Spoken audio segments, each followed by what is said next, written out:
প্রধান উপদেষ্টা বিমস্টেক সম্মেলনের ফাঁকে ভারতীয় প্রধানমন্ত্রী নরেন্দ্র মোদীর সঙ্গে বৈঠক করেছিলেন।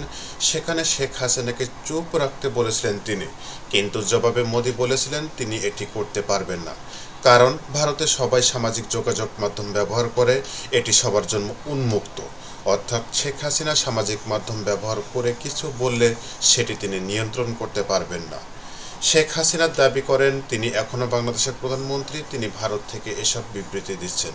অন্তর্বর্তী সরকার ভারতে তার অবস্থান কিভাবে দেখে? জবাবে ডক্টর ইউনূস বলেন, ব্যাংককে বিমস্টেক সম্মেলন হয়েছিল, যেখানে নরেন্দ্র মোদী সহ বিমস্টেকভুক্ত দেশের সব সরকার প্রধান এসেছিলেন। তার সঙ্গে আমার কথা হয় এবং আমি তাকে স্পষ্ট করি, ঠিক আছে, যদি শেখ হাসিনাকে আপনি রাখতে চান তাহলে এ বিষয়ে আপনার সঙ্গে আমি কিছু করতে পারবো না, কিন্তু অবশ্যই তিনি যখন সেখানে থাকবেন তার কথা বলা উচিত হবে না, কারণ তার বক্তব্য আমাদের দেশে সমস্যা সৃষ্টি করছে। তিনি বক্তব্য দিয়ে বাংলাদেশের মানুষকে উত্তেজিত করছেন। স্বৈরাচারী শাসনামলে 15 বছরে দেশের পুলিশ বাহিনীকে দলীয় বাহিনীতে পরিণত করায় সমস্ত ব্যবস্থা ধ্বংস করে গিয়েছিল বলে মন্তব্য করেছেন অন্তর্বর্তী সরকারের প্রধান উপদেষ্টা প্রফেসর ডক্টর মোহাম্মদ ইউনূস। তিনি বলেন, স্বৈরাচারের অবৈধ অন্যায় আদেশ পালন করতে গিয়ে পুলিশ বাহিনীর ব্যাপকভাবে জনরোষের মুখে পড়ে। অনেক সৎ পুলিশ সদস্যদের জন্য এর মাশুল দিতে হচ্ছে।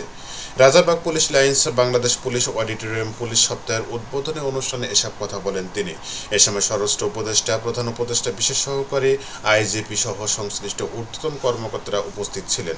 প্রধান উপদেষ্টা পুলিশ সদস্যদের উদ্দেশ্যে বলেন, সর্বস্তরে মানুষের অধিকার, মর্যাদা, ন্যায় বিচার প্রতিষ্ঠিত হবে, কোনো বৈষম্য থাকবে না। যুগ যুগ ধরে এটি ছিল মানুষের আকাঙ্ক্ষা। এই আকাঙ্ক্ষা পূরণে জোর ভূমিকা রাখতে হবে আইনশৃঙ্খলা বাহিনীকে।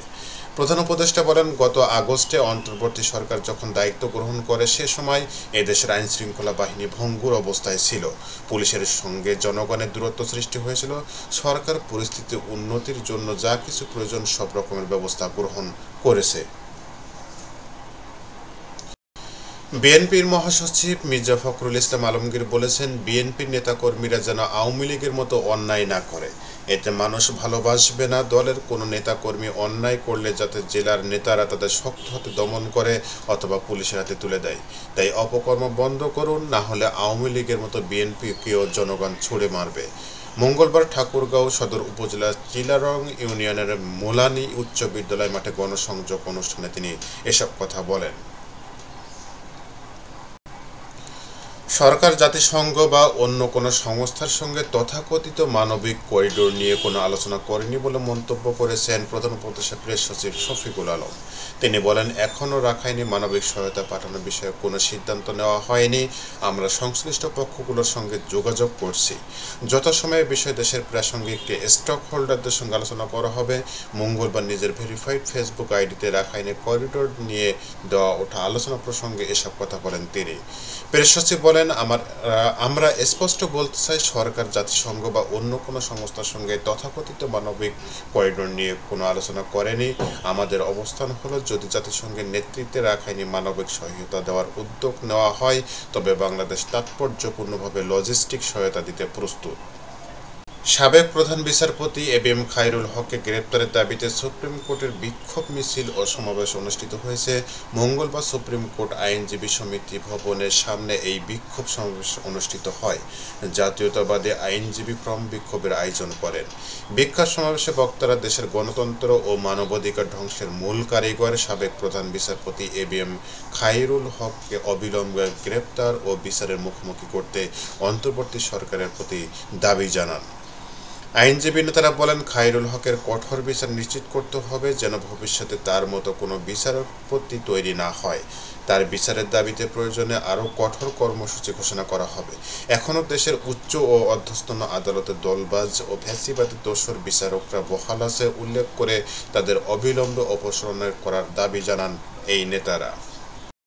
নিজেদের নিয়ন্ত্রণাধীন জম্মু ও কাশ্মীরের পর্যটকদের অবকাশ যাপনের জন্য তৈরি 48টি রিসোর্ট বন্ধের ঘোষণা দিয়েছে ভারত। গত 22 এপ্রিল কাশ্মীরের পেহেলগ্রামে ভয়াবহ হামলায় ২৬ জন নিহত হওয়ার পর ভারত পাকিস্তানের মধ্যে উত্তেজনা দেখা দেয়। এরপর সেখানে গণগ্রেপ্তার ও ধ্বংসযজ্ঞ শুরু করে ভারতীয় সেনারা। এর মধ্যে ৪৮টি রিসোর্ট অস্থায়ীভাবে বন্ধের ঘোষণা আসলো। স্থানীয় কর্মকর্তারা জানিয়েছেন, সরকার অনুমোদিত ৮৭টি রিসোর্টের মধ্যে ৪৮টি বন্ধের সিদ্ধান্ত নেওয়া হয়েছে পূর্ব সতর্কতামূলক নিরাপত্তা ব্যবস্থার অংশ হিসেবে। ওই হামলা থেকে বেঁচে যাওয়া পর্যটকদের বরাতে ভারতের সংবাদ মাধ্যমগুলো দাবি করেছে, হামলাকারী হিন্দু ধর্মাবলম্বীদের আলাদা করে খুব কাছ থেকে গুলি করে হত্যা করা হয়েছে। তবে আবার কিছু পর্যটক জানিয়েছেন, হামলাকারীরা দূর থেকে গুলি করেছে। এ বিষয়টি নিয়ে দুই রকম তথ্য পাওয়া যায়।